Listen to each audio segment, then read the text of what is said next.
বয়স থাকতে husband wife quality time spend করা উচিত। ভালো কোথাও বছরে একবার ঘুরতে যাওয়া, মাসে অথবা সপ্তাহে রেস্টুরেন্টে খেতে যাওয়া। অনেক সময় টাকা পয়সা অপচয় মনে হতে পারে। জীবনে বেঁচে থাকলে রিজিকের ব্যবস্থা হবে, কিন্তু একটা সময় আসে বৃদ্ধ বয়সে আপনার টাকায় থাকবে হয়তো, কিন্তু আপনি চাইলেও কিছু খেতে পারবেন না। শারীরিক অসুস্থতায় আপনি ঘুরতে মন চাইলেও তা পারবেন না। দামি জামা কাপড় চাইলেও পরতে মন চাইবে না। সন্তানের লেখাপড়া কিংবা বিভিন্ন রেসপন্সিবিলিটি আসবে, তার মধ্যেও সময় বের করা যায়। সব সম্পদ টাকা পয়সা সন্তানের জন্য সঞ্চয় করবেন, কিন্তু অল্প কিছু নিজেদের জন্য বরাদ্দ রাখা উচিত।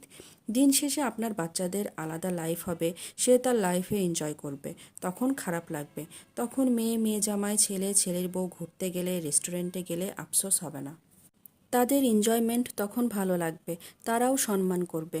টেনশন, টাকা পয়সা টানাটানি, ব্যবসা চাকরিতে প্রবলেম, হাজার হাজার মানসিক কষ্ট, কিন্তু এগুলো যেন সম্পর্কে প্রভাব না ফেলে।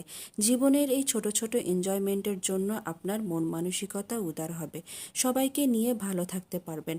একটা সময় লাইফ পার্টনার থাকবে না পাশে, কিন্তু আপনাদের অসংখ্য স্মৃতি বাঁচতে শেখাবে বাকি জীবন।